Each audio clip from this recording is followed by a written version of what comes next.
총균 쇠와 샘칼 불이에요. 암호 같죠? 네. 총균 쇠라는 책이 있었어요. 1997년에 미국의 과학자이자 논픽션 작가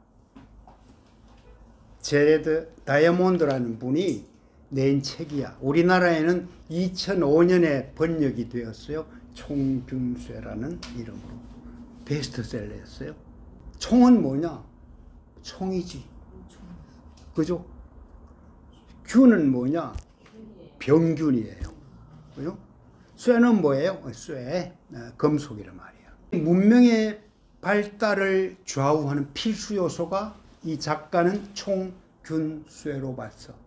그 인류의 역사들을 볼 때 주로 이제 유럽 쪽의 사람들이 지배를 하는 그런 자리에 있었는데, 그들이 문명의 발달을 가져오면서 동시에 다른 나라를 이렇게 침략해가는 중요한 수단들이었단 말이야. 총균쇠야. 사실은 저게 의미하는 바가 지적 능력이 있는 데다가 뭔가 우월한 인종이었기 때문에 지배를 했던 게 아니고, 철저하게 환경에 또는 지리적인 요소가 그들을 그 자리에 있게 했다. 다른 말로 하면 상대적으로 병균에도 강할 수 있었기 때문에 더 이렇게 버틸 수 있었다, 이런 얘기라든지, 쇠라는 얘기는 알잖아요. 농경시대부터 금속이 들어와서 점점 더 발달시켰던 그런 부분이란 말이죠. 총은 말 그대로 무기지. 그죠? 오늘 스가랴 13장 중심으로 나누고자 하는 말은 샘칼불이에요. 중요한 세 개의 단어예요. 사실은 샘은 앞에 총균쇠에 뭔가 균과 연결되는 것 같아. 균은 뭐죠? 병균이란 말이야. 질병에 이렇게 걸리게 하고 뭔가 쇠약하게 만들고 이런 부분이 있는데, 여기 샘은요 아주 독특한 샘이야. 정결하게 하고 치유하는 샘이야. 이미지가. 그죠? 칼은 뭐냐? 총하고 비슷하게 맞아 들어가지. 저 칼은 뭔가 하면요, 남을 공격하는 칼이 아니고 뭐예요? 자신이 희생당하는 칼이에요. 불은 뭐냐? 쇠를 연단시킨다는 의미에서의 그런 또 다른 의미의 어떤 그 쇠와의 연결이 된다는 얘기죠. 그래서 총균쇠라는 저 뭐랄까요, 인간 사회의 문명을 결정하는 요소를 이렇게 해서 세 가지를 들었는데, 이 스가랴 13장 묵상하면요, 진짜 인류를 살리고 나 자신을 살리는 생명에 관한 얘기들을 담은 코드가 바로 샘칼불이다. 이렇게 해서 제가 그냥 나름대로 뽑아본 거예요. 우리는 그런데 뭐에 익숙하느냐? 총균쇠에 훨씬 더 익숙할 수 있어. 그죠? 우리의 삶이 그렇단 말이야. 그렇게 문명이 발달하니까. 그죠? 아니면 뭔가 도태당하는 것 같고, 뭐 침략당하는 것 같고. 근데 예수님은 어떻게 하셨냐면요, 샘칼불이라는 저 수단으로 우리를 살려내셨고 우리를 연단시킨다. 그런 얘기들을 오늘 조금 하려고 합니다. 말 그대로 앞에 총균쇠가 사회와 어떤 그 문명들을 어떻게 발전시켰느냐, 그 질문을 던진다면은 샘과 칼과 불은 인류와 나를 어떻게 바꿨고 바꿔갈 수 있는가. 여기까지 이해가 되겠죠? 그래서 오늘 이 샘칼불은요, 우리가 생각하는 그 샘이나 칼이나 불 일반적인 이미지와는 전혀 다른 이미지로 우리에게 다가올 겁니다. 자, 먼저 1절에 뭐가 등장해요? 샘이 등장해요. 샘. 사실은 스가랴서 9장부터 예수님에 대한 그 예언적인 그 요소들이 굉장히 선명하게 나타나기 시작합니다. 9장 9절에 가면 뭐예요? 새끼 나귀를 타고 오시는 메시아에 관한 예언이 들어가 있죠. 그죠? 영경자매 썼던 책 제목 작은 나귀, 예수님 타고 오신 겸손한 어떤 그 메시아에 관한 얘기들을 했단 말이에요. 자, 그게 9절에서 그렇게 강조됐는데, 오늘은 어떻게 이야기하는가 하면요, 십자가에 피 흘려서 죽임당하시고 우리를 정결케 하실 예수님. 그 예수님으로 굉장히 선명하게 다가오시는 것을 보여줘요. 그리고 9장에서는 나귀 타고 오신다 그랬는데 오늘 본문에 오면은 예수님이 어떻게 우리에게 다가오셨는가 그것을 이야기하는 거죠. 우리 찬양하는 중에요. 아는 찬양들이 있을 거예요. 정결하게 하는 셈이 우리에게 있도다. 그 찬양이 있잖아요. 그게 스가랴 13장 1절을 가지고 따온 가사예요. 또 하나는 샘물과 같은 보혈은, 이게 바로 스가랴 13장 1절에서 따온 노래예요. 굉장히 중요한 노래죠. 그런데 여기 샘 같으면 우리는 뭘 생각해요? 깊은 산속 온달 샘 누가 와서 먹나요? 그런 아주 낭만적인 샘 생각하잖아요. 그죠? 아니면은 그냥 뭐 사막의 오아시스 같은 뭐 그런 어떤 샘. 근데 여기 샘은요 뭐예요? 보혈이 흘러나오는 샘이에요. 뭐죠? 예수님의 죽음에 관한 얘기야. 보혈로 정결케 하는 샘 이미지. 그래서 이 샘이 어떻게 한다고요? 다윗의 백성과 예루살렘에 사는 사람들의 죄와 더러움을 깨끗하게 씻을 수 있는 샘이다. 그죠? 그게 뭐로 가능하느냐? 아무리 맑은 청화수 펑펑 이렇게 솟아나는 그런 샘이 아니고, 그죠? 피, 예수의 피다. 그 얘기를 이렇게 하고 있는 거죠. 둘째는 뭐예요? 칼이야. 칼은 7절에 등장하는 칼입니다. 십자가의 죽음이에요. 예수님이. 자, 이거 잘 보시면요. 7절에 어떻게 한번 읽어볼까요? 칼아 깨어 일어나 내 목을 쳐라. 내 짝이 된 사람을 쳐라. 와. 그죠? 목자를 쳐라 그래. 목자 치면 어떻게 해요? 양이 흩어진다고. 그죠? 나는 흩어진 작은 것들 위에 뭐야? 내 손을 들이울 것이다. 자, 이거 보면 이미지가 어떻게 해요?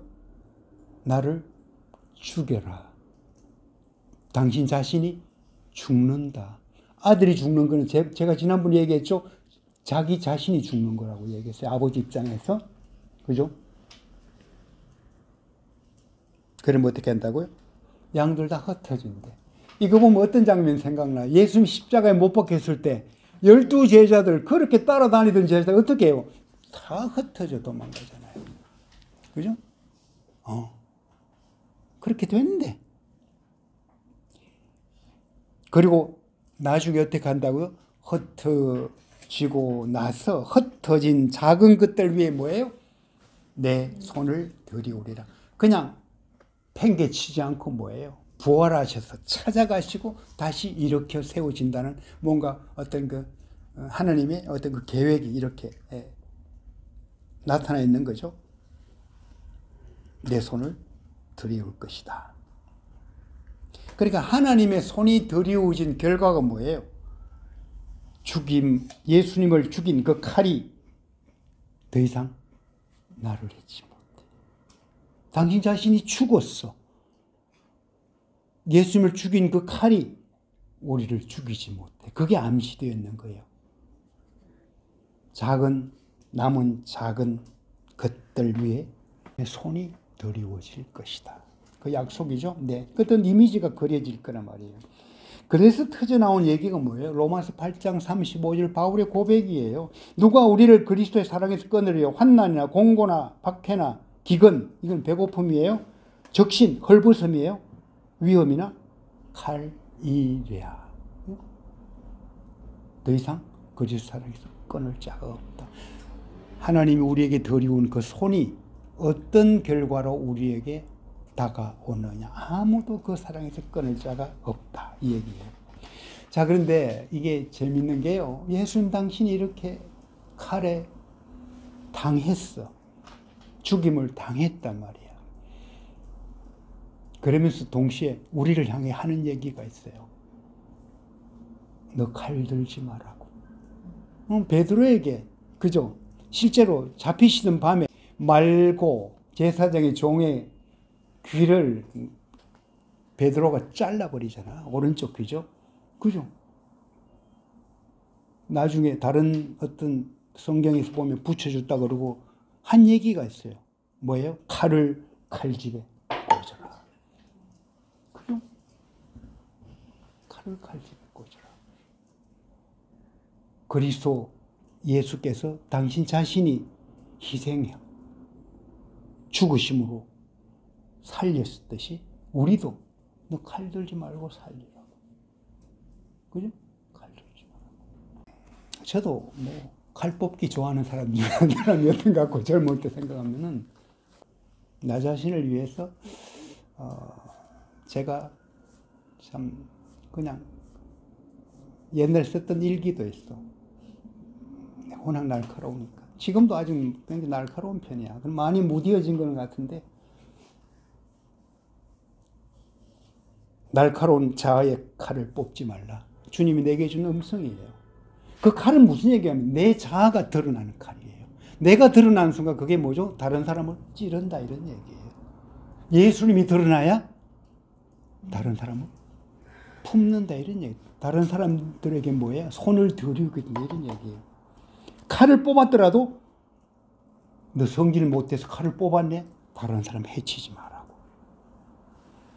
설령 그것이 주님을 위한 것이란 명분으로도 그러지 말라고.